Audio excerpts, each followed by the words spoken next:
Welcome everyone to another episode of Wrestlers Talk Rehab.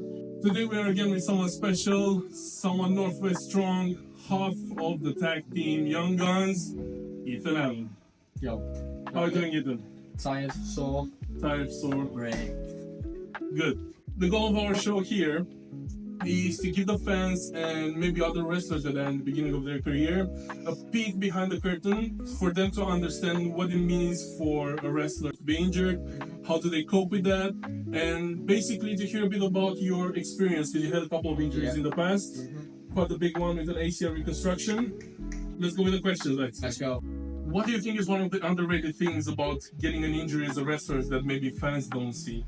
I think the time, the effort, the money it takes, putting time aside for physio and just general recovery outside of those gym hours, and because it's not just rest and recover, you've got to move and you've got to stick to a strict protocol, because otherwise without a protocol you end up getting re-hurt. I think just the overall time, I think people know it takes time because you usually get labelled with a 6 to 12 months and that's the big thing people look at. It's not. But it's the day-to-day struggles that's actually draining physically and mentally, because sometimes it feels like it's never going to end. Obviously there's light at the end of the tunnel eventually, but sometimes you never know when it's going to come. I think just the time and effort it actually takes to put into make sure things are right, make sure things are elevated, and just overall recovering. And obviously if there's any mishaps, then dealing with those as well, because recovery is not like this, it's like this. Up and down. Looking at that, is there any, let's say, advice that you give to the injured yourself now with the mind that you have post-injury? Without sounding like a tick, I dealt with it quite well. I listened to people, especially the second time round. The first time round I did rush back a little bit. I rushed back for one big booking that I thought was going to be life-changing and career-making. Did the booking, got hurt, and spent another year and a half out. Maybe just take a little bit of time. If you get told 12 months, take 13, take 14. Wrestling is always going to be there. People aren't going to forget about you. Just make sure you put the work in, you don't take your spot for granted, and be prepared to work hard in and out of the ring when you come back. Just patience. A little bit more patience. Fair enough.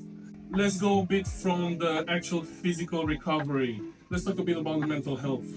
How did you approach these injuries? How did you prepare or keep yourself well mentally throughout the process? Keeping busy. Social life was very big. The minute I could leave the house, I was making sure, whether it was I was sitting in the garden, I've got a friend to come round. When I could go out in public and crutches weren't that much of a hassle, I was still out for food. And just, again, I think being at peace with the fact you're hurt. If you're frustrated, you're always going to be frustrated, but if you're constantly thinking, I need to be back, I'm missing out on this, I'm missing out on that, it's never going to happen. Because all you're going to do is just keep stressing yourself out, and it's just going to be an endless cycle. And then when you do end up coming back, you're not going to be fully focused, you're not going to be prepared because your head's been elsewhere. Whereas if you just accept the fact you're hurt, accept the fact you've got a niggle, whether it's a week, a month, a year, and just crack on and get an action plan, and you're proactive. You're allowed to be sad. I was very sad. I hated wrestling for a while, to the point I nearly quit. But I was also at peace with the fact that I was allowed to do that. And then I just let myself come round. I talked to the right people, and I didn't force anything. Just keeping yourself busy. Find a hobby. Look to improve other areas of your life. That's one thing I did with coaching. I improved other areas of my life. I started a business outside of wrestling, which now translates incredibly well. And I get to coach amazing people like John. There we go. It's the best of both worlds, and now I'm living a very good life, all which was kind of built when I was hurt. It's not the end of the world. Keep your chin up. And the last question for today. Have you got a random tip or something that you learned throughout the recovery process that you'd like to share with people that might go through an injury at the moment? Yes, eat well, sleep well. Sleep is so underrated for recovery. Multiple top-level athletes, top-level scientists have said if sleep was a drug, it would be banned because it is that powerful. Make sure you are sleeping, even if you have to give yourself a bedtime. It's the harsh reality of what we're doing, even just as a human. Make sure you get enough sleep and eating well. Making sure your body's fueled with nutrients. Make sure you're not eating in a deficit. Make sure you are eating in surplus to help you build the muscle. Ignore visuals for a while. Hire a coach or a physio.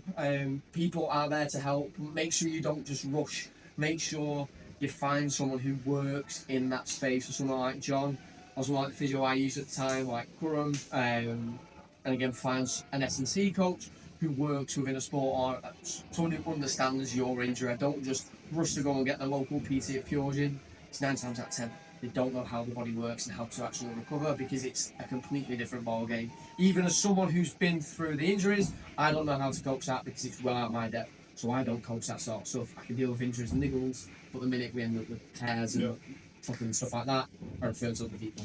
And just keep your head off, because it's tough, but it's definitely doable. And if I can do it, you can. So, Good. yeah. Thank you so much, Ethan. It's It's a pleasure talking with you today. So. And for you, if you want to see more episodes like this one, where you get a few tips from actual wrestlers, make sure to hit the follow button and share this with a friend in need. I'll see you next time. Listen to the man.